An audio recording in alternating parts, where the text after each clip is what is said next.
Major cuts at Postmedia lead to the permanent closure of 5 community papers here in Windsor-Essex. The company says it's been hit hard by the economic hold in Canada. Things just were going downhill, and I really thought I was going to lose him.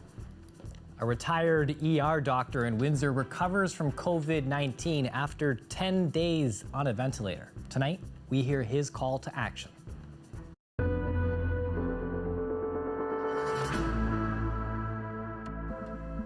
I'm Chris Ensing. Thanks for joining us. We start with the latest on COVID-19 here in Windsor-Essex. News this morning that 5 more people in our community have died of COVID-19, as young as 50, as old as 80. 4 were women, the 5th a man.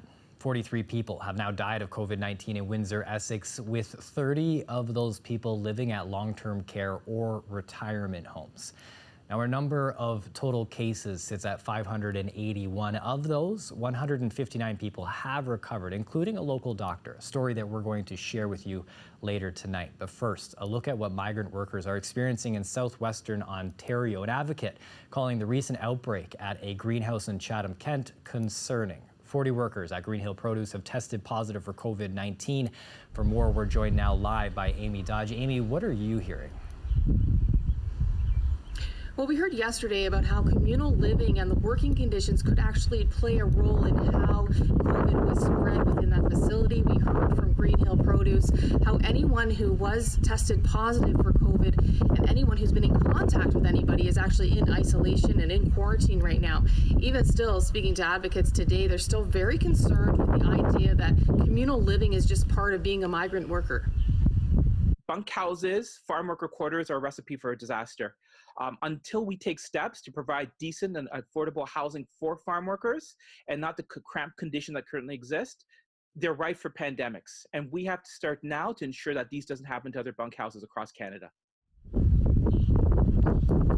So at this time, the health unit is not confirming any other outbreaks within the greenhouses. We do know that Highline, which is a mushroom producer in Kingsville, has had 3 cases. Those happened last month. 2 of those people have recovered. Meanwhile, we know that there's no new cases. Now, I did speak with the mayor of Kingsville, Nelson Santos. He says that there are regulations that have been put into place. He says the growers of Kingsville and Leamington have taken steps to really ensure worker safety because of COVID. He says the government's actually increased regulations and with the greenhouses, and he says growers must now, answer to how they handle the outbreak if one does occur, and workers were screened before coming to work in this region within the year. So here's some more of what he said. We recognize that as something that is on everyone's mind. Everyone is concerned because of this significant challenge, and these measures are meant to help ease a lot of our anxiety and certainly relieve a lot of the unknowns in terms of, well, they're not doing anything. It says no, they significantly are making major changes to how the program is run. Just listening to those changes there, Amy, what did Greenhill say about this, about how they're abiding by the seasonal agricultural worker program? Greenhill Produce, as we've been mentioning, is the facility near Chatham, Kent that has actually seen an outbreak. And I did speak with the owner again today, who says, he had to follow certain regulations this year because of COVID. He had to sign a federal document guaranteeing that when his workers came into the region from out of country, that they would be quarantined for 14 days. He says he did do that, and he did abide by those regulations. Now, we also know, meanwhile, that workers are feeling a bit of stigma in the community. We're being told by advocates that this outbreak, the recent outbreak, may actually lead to more xenophobia, more racism, because people associate the disease with them. And they say, we have to keep in mind, especially what we heard with Greenhill, that a lot of these workers have come in from the country several months ago, and have actually, what we've heard from the health unit is they've actually contracted COVID within our community. Chris. Thanks, Amy. The CBC's Amy Dodge live tonight. Several newspapers in Windsor-Essex will permanently stop production. Postmedia is shutting down 15 weekly newspapers across Canada at a time when people are looking for information about this unprecedented health crisis. Now, the CBC's Jason Veal joins us live with more. Jason, how big of an impact is this going to have on these communities?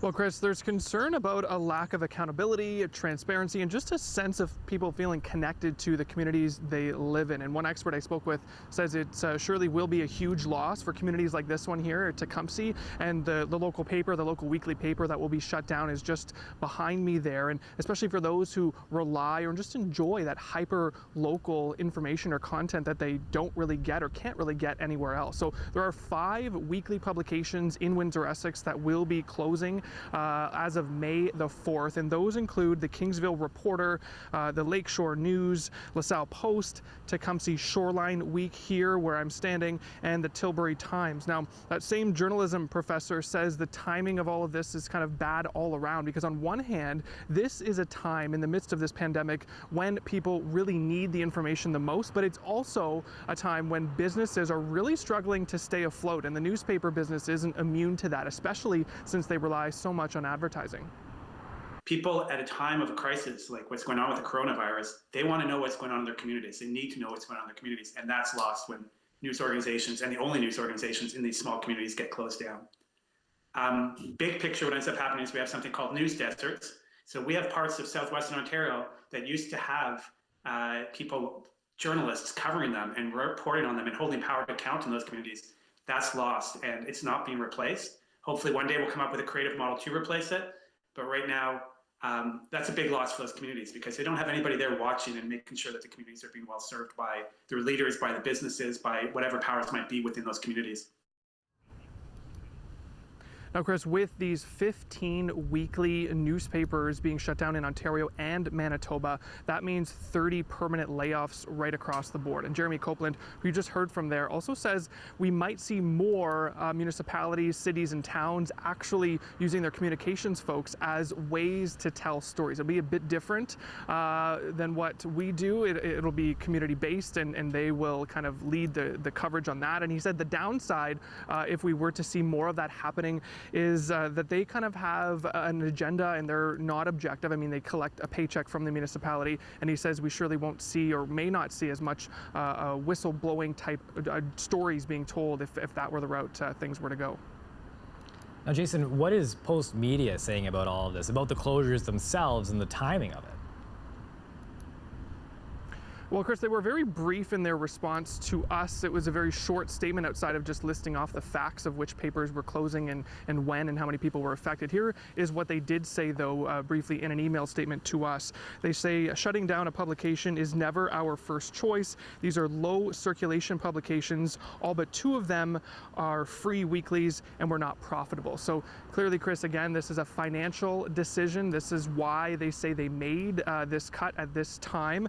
Now, we did also obtain an internal memo that was sent out to staff, which did have more details. And that also includes all Postmedia employees beyond these weekly newspaper shutdowns. So all Postmedia employees will be taking some sort of pay cut over the next at least 3 weeks. And that includes anyone who makes $60,000 or more. So starting at the top with the CEO, as high as a 30% pay cut for them, going down to lower level employees where you'll see maybe a 5% wage reduction depending on what they make. And there will be also some layoffs as well. 50 people in the sales department will be laid off because of the COVID-19 pandemic. Chris.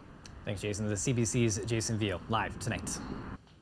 A Windsor family wants people to know exactly how serious COVID-19 is. Dr. Dean Favett is a retired ER doctor who never missed a day of work in 35 years. This month, he spent days on a ventilator.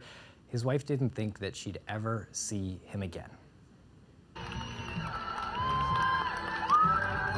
A moment of celebration that some weren't sure would happen. Thank you for your prayers. Thank you for your prayers. A retired ER doctor, Dean Favett, wanted to be on the front lines of COVID-19. At 66, his privileges were reinstated. And I was waiting for the schedule to open up when all of a sudden, instead of becoming a staff member, I became a stat. Dr. Favett caught COVID-19. His wife dropped him off at the hospital, spent the next hour on the phone with family, in tears, in prayer. One thing that I learned from all this is that God is our Savior, and the power of prayer is definitely strong. Yeah, I put her through hell. They can laugh now, but he spent 10 days on a ventilator. For 6 of them, his condition didn't change. But there was a period of time that I did not think that I would ever see him again. Things just were going downhill, and I really thought I was going to lose him. And I thank God that I have him back. Yeah, it was just... It was a horrible feeling, devastating. I think the part of it that amazes me the most is, like I said, it's like stepping off a cliff. All of a sudden, you're just like, holy mackerel. This is not a normal cough and a cold. This thing just went down quick. But he beat the percentages. According to his doctor, he credits the hospital staff, the people he relied on for 3 weeks, the people that kept him alive, so he could come home to this.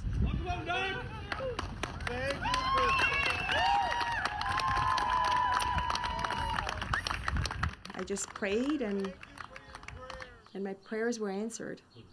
Thanks to everybody that helped me out. Today, the ER doctor who survived this deadly virus has a prescription for people watching.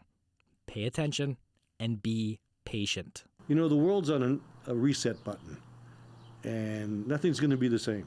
We may have to all walk around with masks. Okay, so be it. It beats the alternative that I went through. Yeah. It only takes 3 weeks to make a behavior a habit. So this is not a big deal here. You know, wash your hands, stay in the house, and 6 feet apart.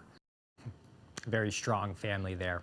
The cancellation of elective surgeries in Ontario allowed for more space in hospitals to treat COVID-19 patients, but it also meant tens of thousands of procedures had to be postponed. Tonight, we're getting a better picture of how that's impacted the healthcare system and the lives of some people in our province. Lisa Shing has more. This year, we've discovered that there is a new nodule on my thyroid.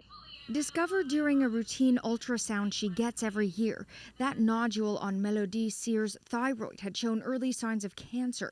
A biopsy was scheduled for late March, but it got cancelled the day before. It's the not knowing. It's always something that I'm thinking about. I just had a call with my family doctor this morning, and I told him, I said, I'm scared. It's been 4 months since I know about this, and what if it's growing? Like, what am I going to do? Sears' biopsy is one of more than 52,000 surgeries or procedures that have been postponed because of COVID-19. 12,000 more are delayed every week the pandemic continues, according to the province's Financial Accountability Office, or FAO. So there may be a quality of life issue, but certainly in the case of cancer patients, these are life and death issues. And the longer these surgeries are not performed, in most cases, patients' health gets worse. And that's why the province has said it's prioritizing cardiac and cancer surgeries once the province starts to reopen. The health minister referenced a report from the University Health Network. Its modeling showed 35 people could have died waiting for heart surgery. There may be some people who die because of cardiac or cancer deaths, but we also saved thousands of lives by moving as quickly as we did. By postponing elective surgeries, the FAO found almost 7,000 acute care and 600 critical care beds with ventilators were freed up. Now that the province is looking at opening up, what could that look like for surgeries? This will not just be going back to the way we used to do it. How do we minimize the or sort of maximize the safety for the people who are doing the procedures, who are putting the patients to sleep, who are caring for them after the surgeries, and also maximize the safety for the patient themselves. That means health officials will have to make sure there's enough personal protective equipment, ventilators, and staff to perform those elective surgeries and be prepared in case there's a spike in COVID-19 cases. Lisa Shing, CBC News, Toronto. Today is a National Day of Mourning in Canada, the annual day to remember those who have suffered workplace injuries, illnesses, or death. Here in our city, the Windsor and District Labour Council will be marking the day virtually with stories shared online. For a local registered nurse, it's also an opportunity for healthcare workers to educate the public on the seriousness of COVID-19, as well as the challenges that healthcare workers are facing. She spoke with the CBC's Stacey Janser. I think the biggest thing that people need to know is that we're dealing with a lot of insecurity amongst ourselves and amongst our patients and their families.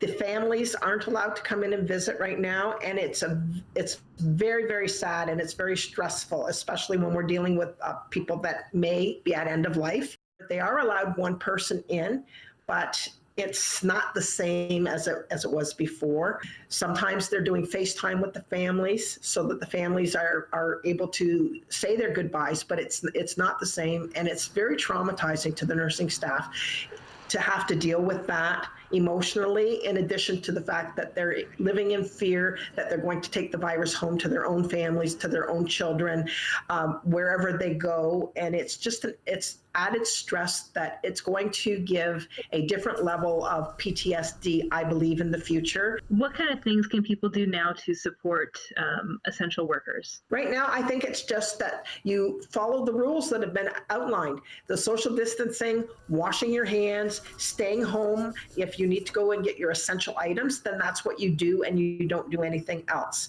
Stay home and protect yourselves, protect your own families, and protect us from the COVID virus. And once again, this year's 36th Day of Mourning is being done online. If you go to the Windsor and District Labour Council's website, you can find testimonials, stories shared about those who lost their lives while working.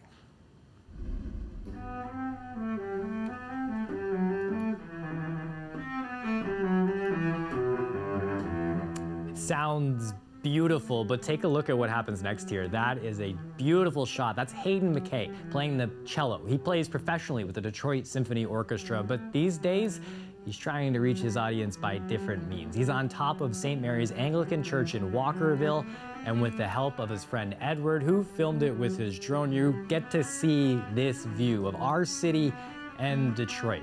We're going to let that beautiful music and this wonderful visual take us to break. Colette Kennedy has our forecast after this.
Joining us now for a live look at the weather is Colette Kennedy. Colette, we had a special weather statement that went out earlier about the winds, the Lake Erie shoreline once again in the sights for people dealing with flooding.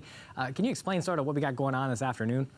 Yeah, I'd be happy to do that in terms of, this is the stuff to enjoy before this next system moves in and is going to have the impact with winds and the rain that we're going to see. Now, today, unofficially, the high 20 degrees, not a record. 28.5 is a record for the state in history, but still pretty nice as the system is just working its way in here, though. But it's going to take some patience once it does arrive because it's not going to move very quickly. We're having a look here at the upper airs, the wind flow here, the jet stream is deep trough here, but even as I roll this forward, watch how stubborn it is. So that trough kind of, if anything, it digs in a little further. So think of it as kind of a rut in our weather pattern. And unfortunately, the center of that area of low pressure very close here to the Great Lakes. And so even by the time we get towards Friday, okay, finally it's starting to make its way towards the east. But that's why we have to deal with some unsettled conditions for a few days yet. 19 degrees, not unsettled at the moment. Things feeling pretty good. And we're seeing, as I broaden the perspective here, where that main line along the cold front of some of the, not only rainfall, but some significant thunderstorms and quite a few lightning strikes in here. I just don't have them turned on the radar right now.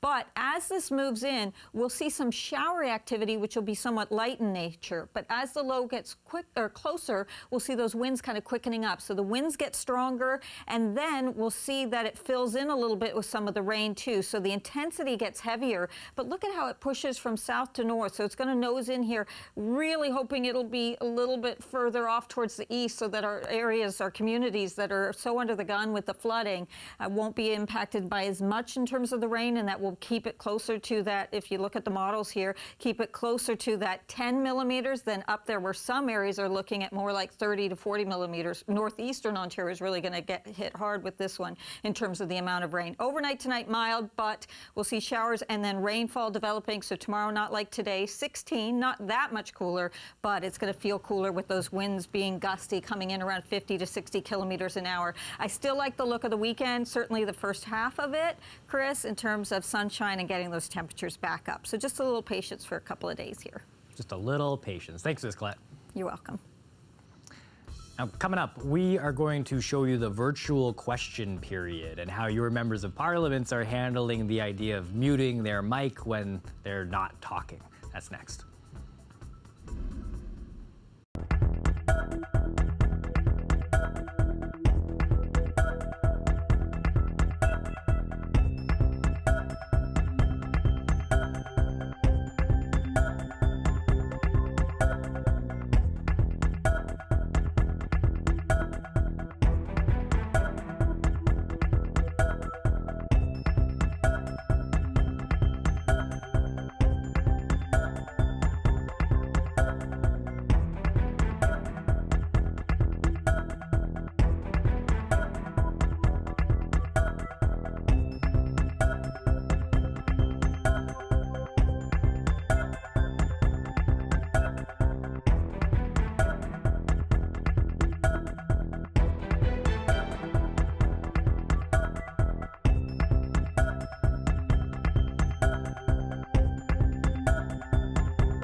A pretty extraordinary event today. Hundreds of MPs took part in a virtual committee meeting, a replacement of question period.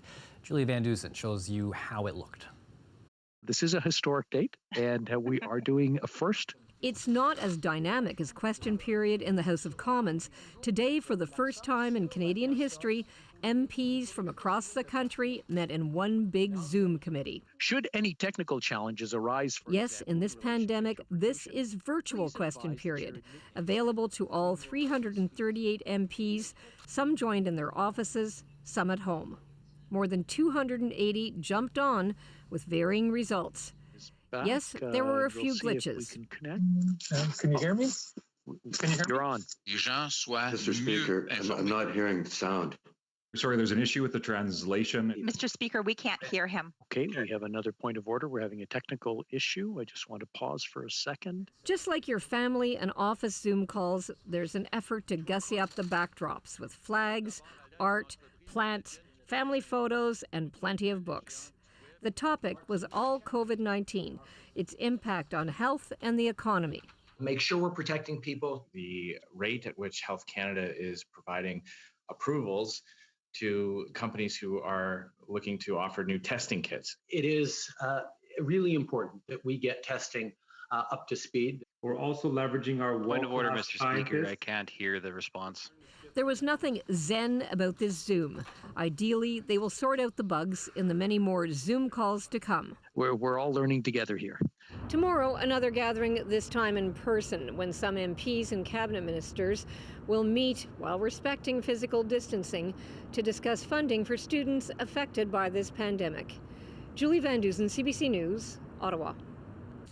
A fun look at a serious issue, but obviously something we're all dealing with here, trying to figure out how exactly to make those video calls work smoothly or close enough to it. It's 6:29 p.m. and that's it for CBC Windsor News. Now, before we leave you, we want to show you another look at that awesome drone footage. Hayden McKay is playing the cello, and he's on the roof of St. Mary's Church, and a friend is capturing all of this from above. Now, if you need any more information on the stories that we've been covering, go to our website, cbc.ca/Windsor. We'll let this music and view take you to the end of the show tonight. Thanks for watching.